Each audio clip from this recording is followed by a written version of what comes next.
Assalamualaikum warahmatullahi wabarakatuh. Selamat datang di channel Matsani. Ya, ini kita akan bahas tentang ngaji ahli kitab. Ya, saya serukan kepada ahli kitab. Siapa ahli kitab? Yaitu orang yang mempelajari Taurat, Injil, dan Quran. Yaitu orang yang mempelajari kitab-kitab Allah. Itulah ahli kitab. Kalau ada orang Islam mempelajari Taurat dan Injil, namanya ahli kitab yang beragama Islam.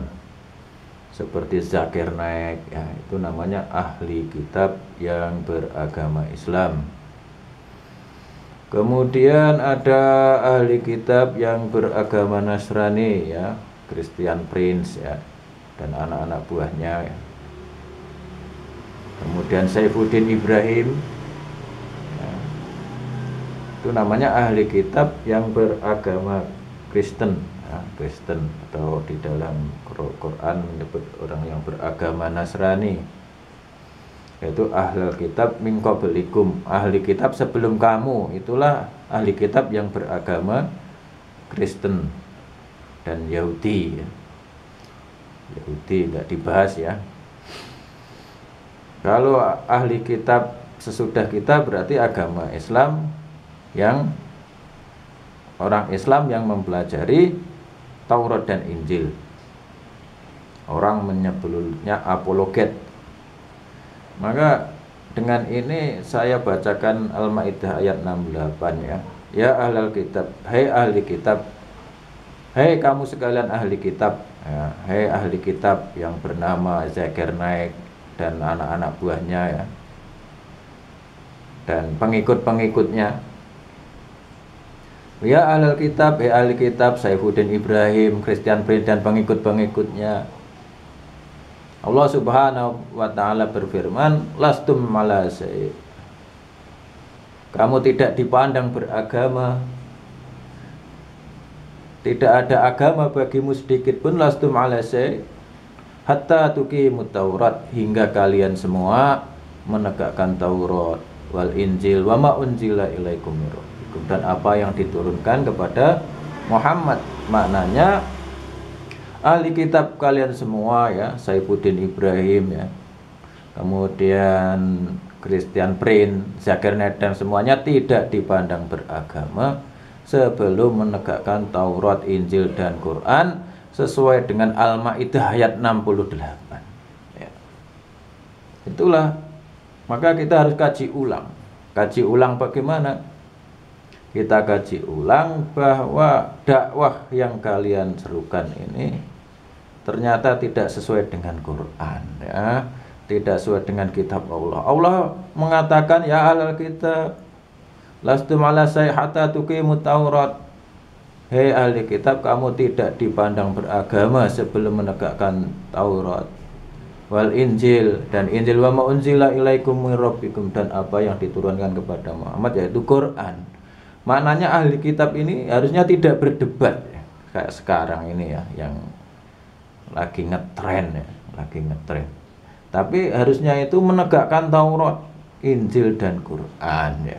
Bagaimana supaya Taurat, Injil, dan Quran, Taurat, Injil, dan Quran bisa ditegakkan? Kita buka Al-Maidah ayat 48, ya. Bahwa Quran ini sebagai muhaiminan, ya, menjaga kitab-kitab sebelumnya. Lah, maka kita harus kaji, yaitu menjadikan Al-Quran ini sebagai muhaiminan, ya, dengan memberi pemahaman ulang, tidak harus menghilangkan, tapi yaitu memberi pemahaman ulang, sehingga Taurat, Injil, dan Quran akan bisa ditegakkan. Supaya bisa ditegakkan perlu adanya muhaiminan, ya, perlu adanya muhaiminan. Oke, kita sedikit dulu, ya, pengantar ngaji ahli kitab, ya, masih dalam pengantar. Bagi kalian semua yang merasa ahli kitab, ya, bagi orang-orang yang mempelajari Taurat, Injil, dan Quran ataupun perbandingan agama sekalian, ya, silakan ikuti terus, ya, kajian ahli kitab selanjutnya. Kita akan menjadikan Quran ini sebagai muhaiminan, sehingga Injil dan Taurat bisa ditegakkan bersama-sama bersama dengan Quran. Al-Maidah ayat 68 bisa dilaksanakan, ya, bisa ditegakkan. Walau ahli kitab amanu wattaqau, kalau ahli kitab ini iman dan bertakwa, di dalam ayat Al-Maidah 65-66 dikatakan bahwa mereka akan dihapus kesalahannya, diganti kesalahannya, dan akan diganti dengan kebaikan-kebaikannya. Kemudian mereka akan dimasukkan dalam surga, wadkhalanahum jannah, akan dimasukkan dalam surga. Dan bila mereka ini meninggalkan perdebatan dan menegakkannya semuanya, Taurat, Injil, dan Quran, maka Allah Subhanahu wa Ta'ala akan memberikan yaitu makanan dari langit, keberkahan dari langit, ya, makanan dari langit dan dari bumi, dari di bawah kaki mereka. Baca sendiri di Al-Maidah ayat 65-66. Oke, kita akan tunda dulu, kita nanti akan bahas dengan ngaji ahli kitab, ya, ngaji ahli kitab. Billahi taufiq wal hidayah. Wassalamualaikum warahmatullahi wabarakatuh.